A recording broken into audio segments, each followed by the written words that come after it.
Hello everyone, welcome back to Leeton. My name's Jace. It's tomato time. I've decided that the tomatoes, or at least most of the tomatoes, are going out. I've checked the forecast. We are over 10 degrees. We're 12 degrees for the next few nights basically, and up to 15, 17 in the day. And then we're really sort of 10, 11 degrees as far as the forecast will go. I can't predict the future and I can't predict the weather, but we're coming towards the end of the first week of May. We're in Shropshire, so our last frost date, average last frost date, was the 15th of April. We did have a frost after that, by the way. And I'm of the opinion, when plants are little seedlings, they're like babies, they need constant attention. And then they get a bit bigger and they're like toddlers and they can be a bit more rough and tumble. And then they grow into young plants and it's kind of, well, you need to toughen up now. You can go outside in a cold frame, you can go outside under some fleece. And then when they get quite big, which my tomatoes are, well, you're a teenager now, get out and start rowing your own boat. So that's kind of how I'm looking at it. They may all die, who knows, but I will come out and protect them with some fleece or whatever if I need to. So that's the plan today. It might be a little bit stop-start. I don't know if you can see that sky behind me. We are forecast a potential thunderstorm, so I might have to dive into the shed for a bit. So I'm going to get the tomato plants down here, I'm going to get some canes, I'm going to get everything that I need. But before I do the tomatoes, I just very, very quickly want to show you the courgettes and some other seeds that are coming up, because a lot's happened even in the last couple of days. So the first thing I want to show you is the carrots are coming up.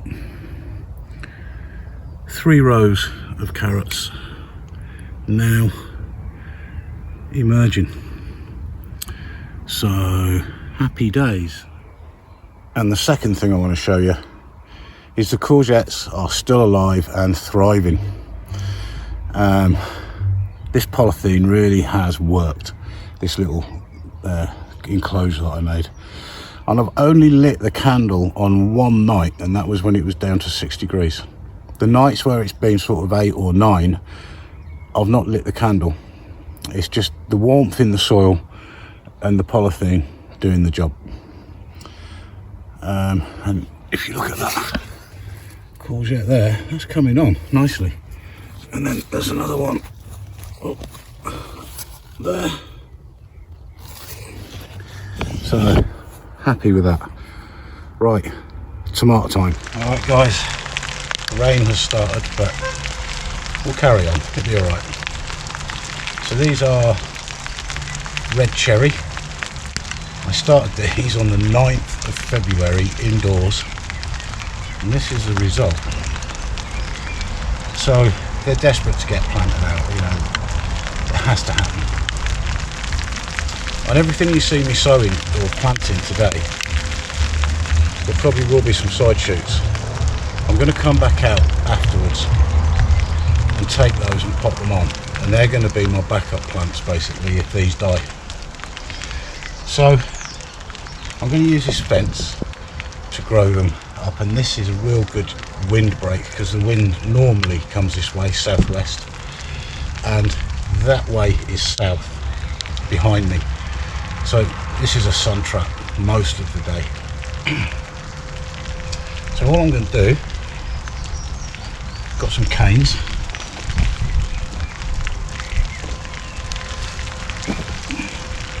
Come away from the fence about 6 inches and push the cane in.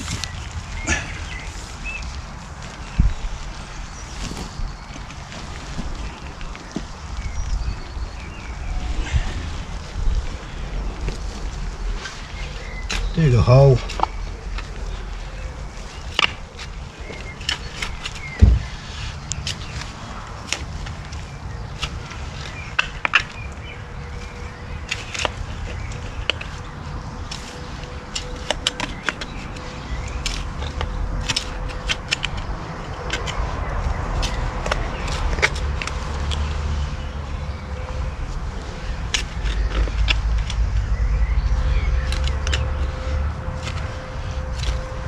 this ground is so wet, I'm not going to bother watering these after.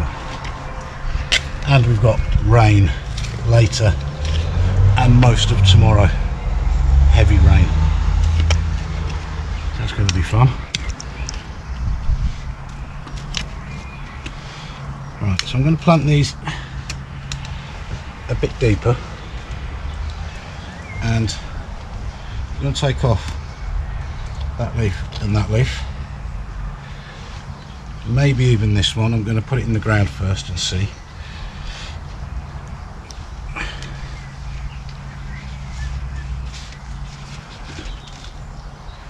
Yeah, as you can see, they are desperate to go out. Now, because I've been growing these inside, on a lot of the plants there's less leaves on one side than the other, because that's the side that's been up against the window, and I haven't been turning them as often as I should. So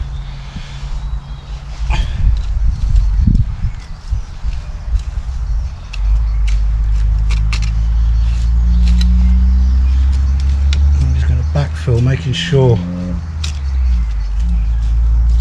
that I get the soil down and around the compost of the roots.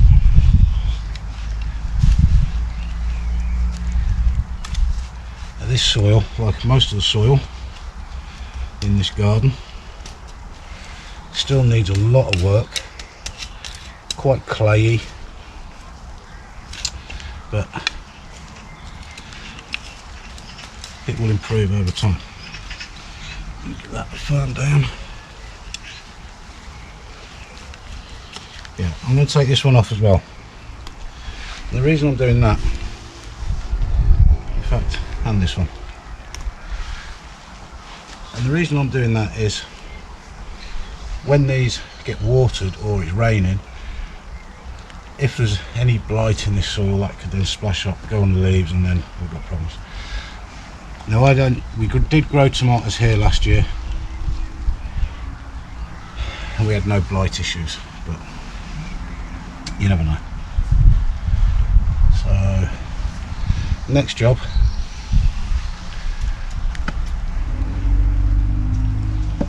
is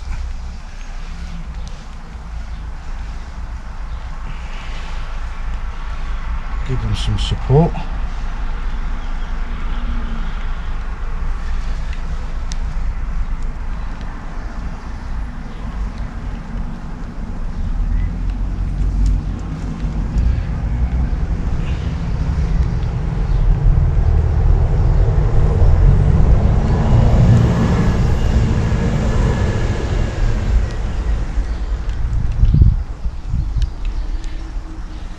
Going to tie your tomatoes or any plant,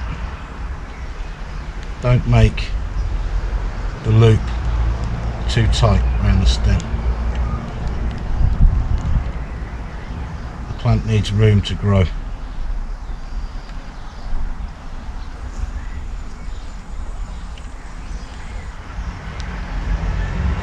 That'll do for that one.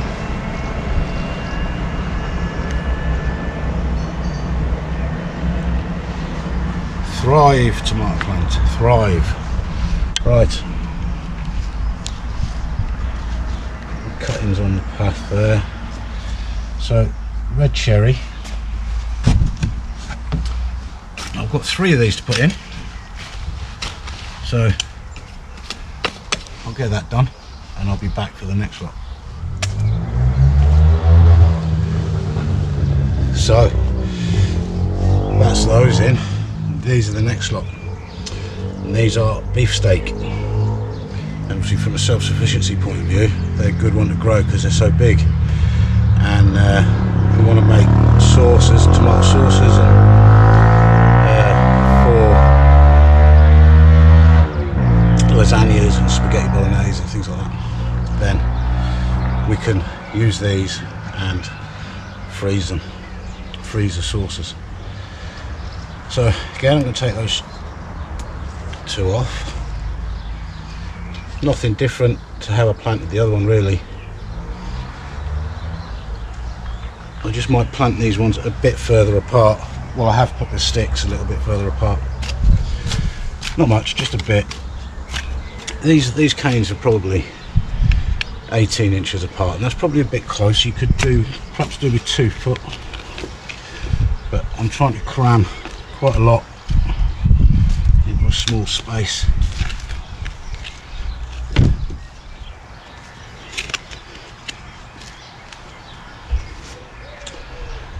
Okay.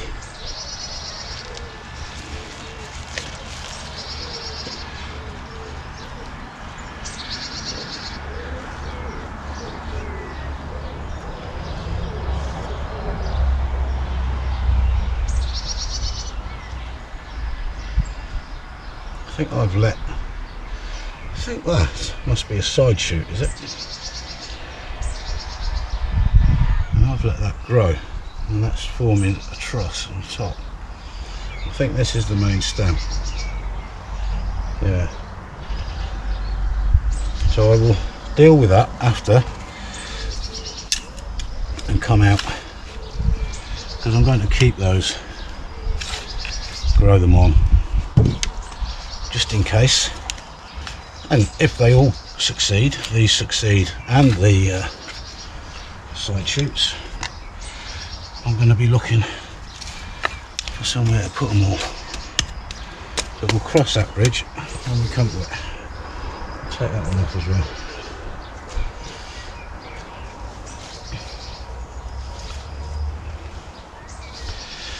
So the way I tie things to canes is like this. Now there's a lot of different ways of doing it, I think, and people do it different ways. But what I like to do, I'm going to come to here because I'm going to take that side shoot out. So I come to here, tie basically a string in a double overhand knot around the cane. I know that that string can't move up and down the cane then in the wind, and then I wrap both sides of the plant like this, and then I'd make a loop around the plant, but a very loose loop, and then tie a double overhand knot just to hold it in place. So the plant can still move a bit, but it's held at its extremity by the loop around the stem. So that'll do for that one. Like I say, these are going to be pretty sheltered here, hopefully, unless we get any storms.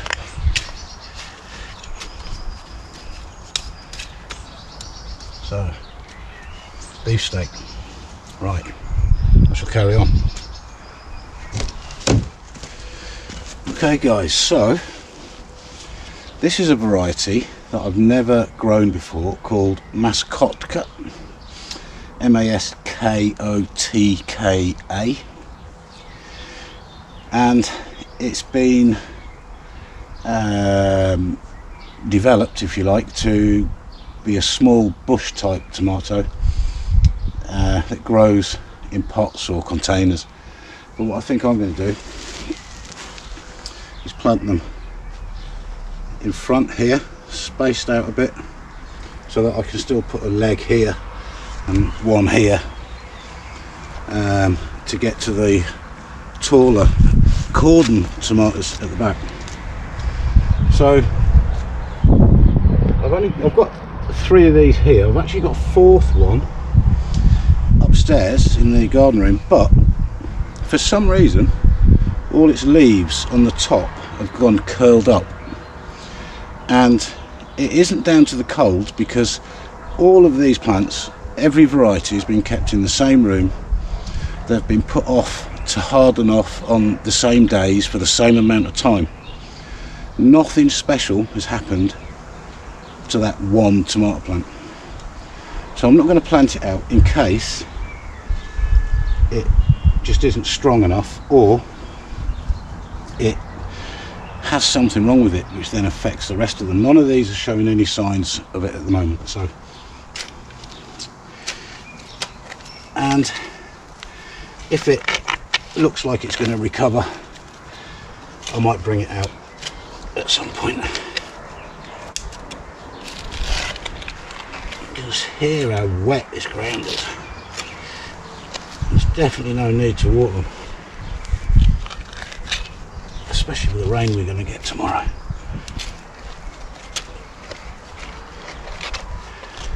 And this is quite clayey, but don't let that deter you if you have clayey ground, because it is actually very fertile. And in my last house it was all clay, and we had some fantastic vegetables, so just needs a lot of work. It's very fertile. It's horrible to work with though, and the best way of turning it into a good condition is organic matter, so compost and manure, and sharp sand is another good way. If you dig sharp sand into the ground, what it does is as the clay breaks up, the sand sticks to it, and then it stops the clay sticking back together again. Anyway, I'm off on a tangent now, so let's get this planted. It might be a tad deep for what I want. That's better. Let me take that one off, that one, and that one.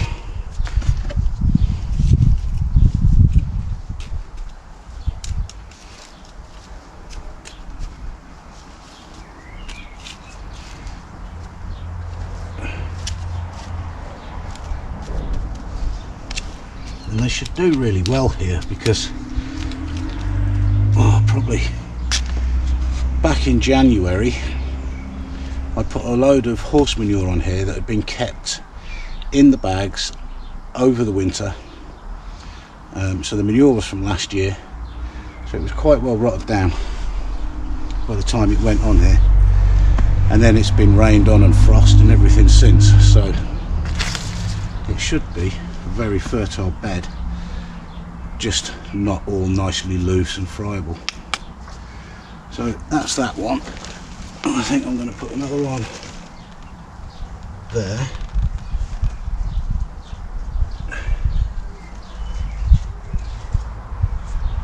And another one there.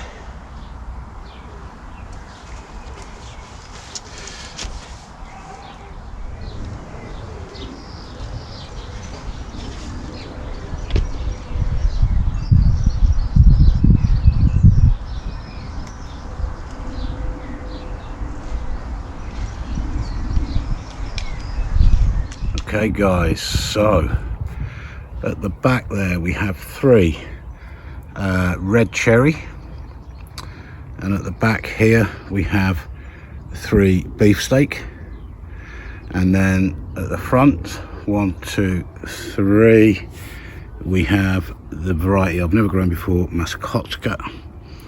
And with these being a bush tomato, I'm not intending of staking them or caning them, but if they do need some support, obviously I'll sort that out.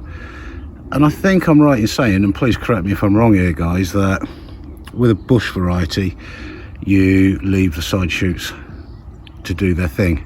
You don't pinch them out as you would with a cordon, like that one there that needs to come out.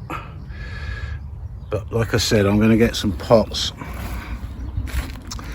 and start the next generation of tomatoes from these ones using the side shoots, and that's my spare plants then if it all goes terribly wrong down here.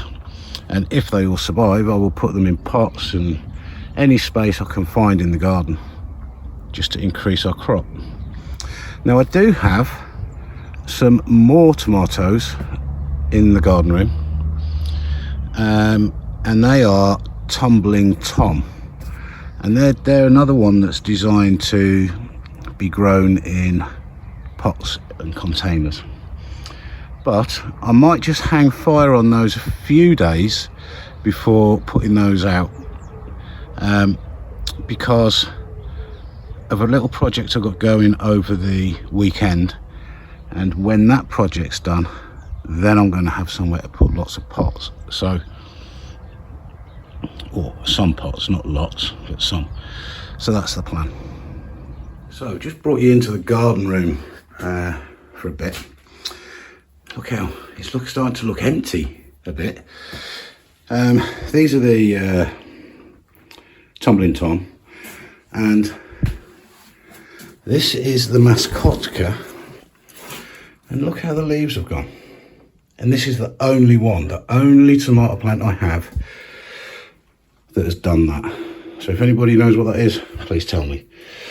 But the reason I really brought you in it is, oh, and there's some side shoots I've taken and they're growing now. But the reason I brought you in here is I have cucumbers. So 3 telepathy, although this one for some reason doesn't look so good. Excuse me. And over here we have 4 La Diva. Now I've got a couple of cloches outside south facing that have got nothing in them anymore, and I'm thinking I'm going to put one of each of these varieties of cucumber in the cloches. So it's one of these with shelves at different levels. I'm going to take the shelves out and put them in.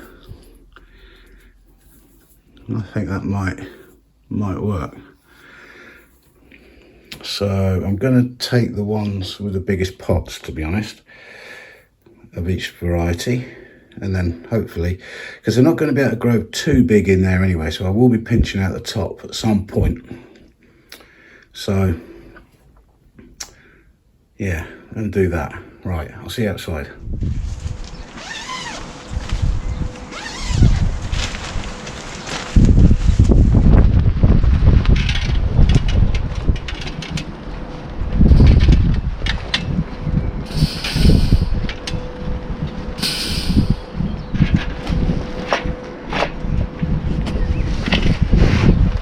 The bricks are to stop these from blowing away, as is the elastic cord around the top.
So all I've done there is tie the canes to the frame of the cloche, not the plant itself. I'm going to let the plant climb up, and then I will be attaching it to the frame higher up.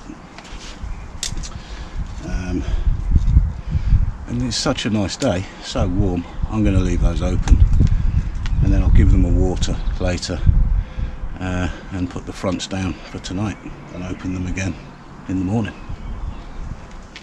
Okay guys, that's that done. Tomatoes and cucumbers. Hedging my bets a bit. Still got some stuff inside, still got some stuff outside, but